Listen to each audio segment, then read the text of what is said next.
Salut les Jujiteros, je vous emmène avec moi pour un cooking du dimanche. Prepara, combate! Les Jujiteros, c'est parti pour ce cooking du dimanche. Et on commence avec une soupe de restes. Et ouais, les restes du frigo, ce qui traîne dans le jardin, les légumes qui s'abîment. Faites pas de chichi. Vous avez une recette de soupe de restes sur mon site. Et vraiment, on utilise tout, c'est en fonction de la saison. Donc on enlève les queues des carottes, on essaye de couper en parts égales sans se couper les doigts. Là j'ai failli laisser le pouce. Pourquoi on coupe tout en parts égales? C'est pour que les niveaux de cuisson soient identiques. Qu'il n'y ait pas des morceaux qui soient bien cuits et d'autres qui soient peu cuits, pour que lors du mixage, ça mixe bien. Voilà, j'avais un demi-oignon qui traînait dans le frigo. Bah oui, parce que des fois sur des recettes, tu n'utilises pas un oignon entier, il t'en reste à moitié. Ben voilà, on le recycle. Ça part dans la soupe. Ça, c'est des petites cébettes et dedans, il y a un mini poireau qui était dans mon jardin qui a jamais voulu grandir. Alors voilà, son sort est scellé. Voilà, des pommes de terre. Alors les pommes de terre dans la soupe, c'est bien, c'est que quand ça cuit, ça donne une texture à la soupe. Ça évite qu'elle soit trop liquide. Des feuilles de chou. C'est un petit chou, c'est des graines que j'avais ramenées de Thaïlande. Et ça pousse même en Haute-Savoie avec le climat rigoureux. Donc, eh ben, c'est tout bénef pour nous. Voilà, on coupe finement. Vous voyez, tous les morceaux que j'ai coupés depuis le début, c'est quasiment tout à la même taille. On hache. Et c'est parti. Donc là, bah, j'ai recouvert d'eau. Et là, j'ajoute du curcuma, une bonne dose. Alors, on connaît les effets anti-inflammatoires du curcuma, mais il y a aussi pour le goût et puis la couleur. Ça, c'est des clous de girofle. Et les clous de girofle, d'un point de vue antioxydant, il n'y a pas mieux. À la fin de la cuisson, j'ajoute une bonne cuillère à café de miso. Miso, c'est de la pâte de soja fermentée.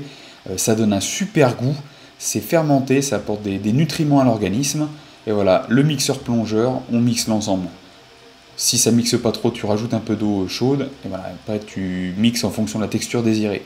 Ensuite, qu'est-ce qu'on va faire? Eh bien, on va faire un cauliflower rice, du riz de chou-fleur ou de la semoule de chou-fleur.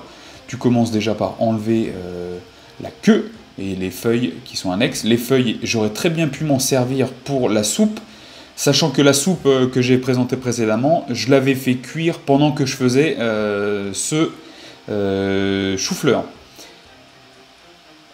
Et oui, parce qu'il faut optimiser son temps. Pendant qu'il y a quelque chose qui cuit, on bosse à côté. Donc on réduit en petites fleurettes, on met dans le mixeur, on ferme et on mixe. Voilà, il n'y a pas besoin de mixer longtemps. Je veux dire, en 30-45 secondes, c'est plié.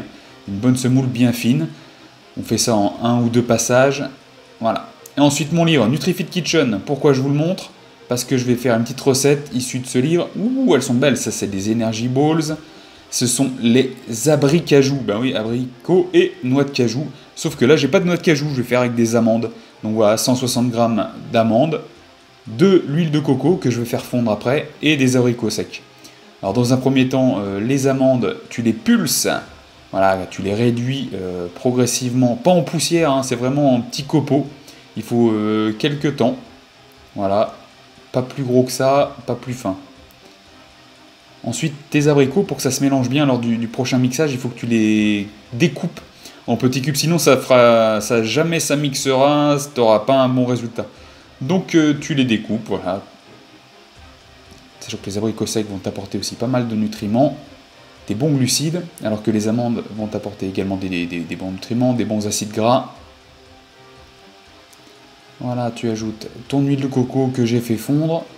Alors tu fais fondre à la casserole, au micro-ondes, tu fais comme tu veux.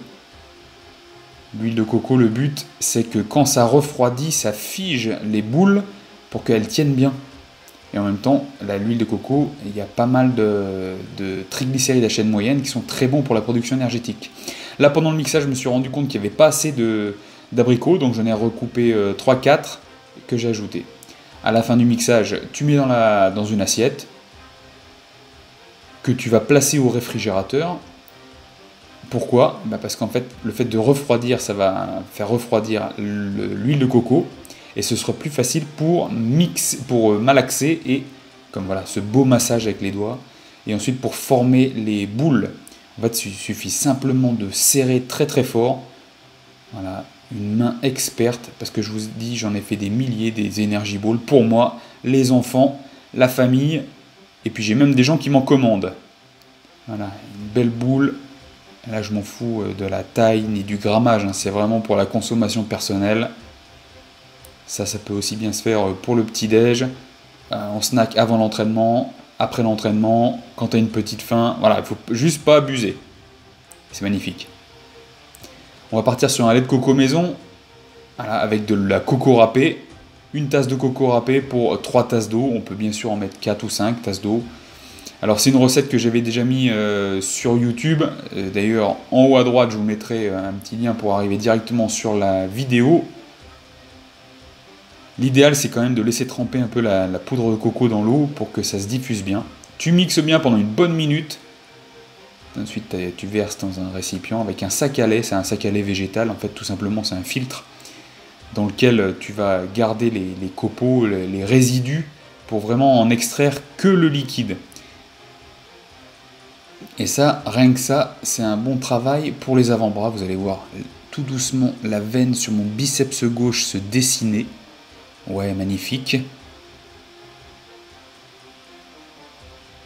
Et voilà, et ce qui reste dans le sac, c'est une poudre de coco que moi je vais me resservir, dont je vais me resservir dans la semaine pour faire un banana bread. Moi j'ai pas fait la vidéo là, mais vous connaissez ma recette de banana bread sur le site et aussi sur YouTube. Et ensuite tu stockes ton lait végétal dans une bouteille en verre, oui, on se préserve du plastique, que tu tiens au frigo, sachant qu'au frigo, la coco, vu que c'est une graisse, ça va figer. Ensuite, on part sur une de mes nouvelles recettes, un test, le Cloud Bread, le pain nuage. C'est vraiment, ça porte bien son nom, c'est quelque chose de nuageux, léger, et il faut 2 œufs, un yaourt au soja et un peu de levure chimique et un petit peu de sel. Aussi simple que ça, tu commences par séparer le blanc du jaune. Là, je me suis retenu de ne pas manger les jaunes parce que j'adore ça, le jaune cru, c'est excellent. Alors, les 2 jaunes, et vous voyez ce petit seau dans le fond, toujours pour mettre les déchets de la cuisine, important, côté pratique quand on cuisine. Alors, un petit tour de sel, ça facilite la montée en neige des blancs.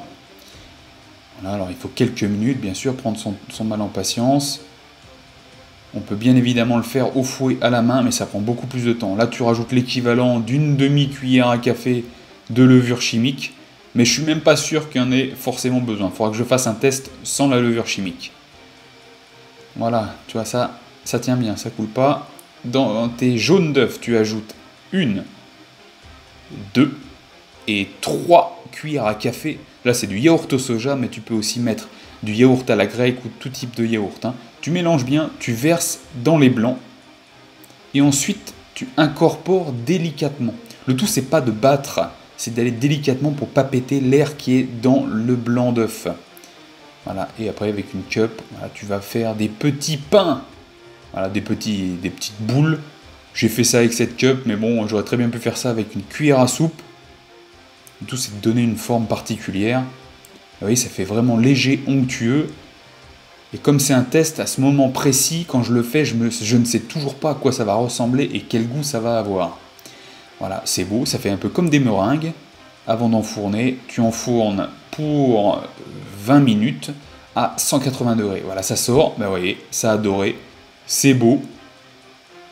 Et là, comme un idiot, je me crame les doigts. Voilà, c'est normal.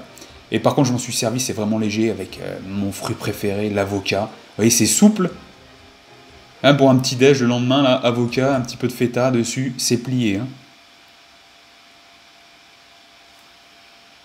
Bon alors, les Jujiteros, vous voyez, pas besoin de grands efforts. On a fait une soupe, du lait de coco, des Energy Balls, des petits Cloud Bread, des petits pains nuages.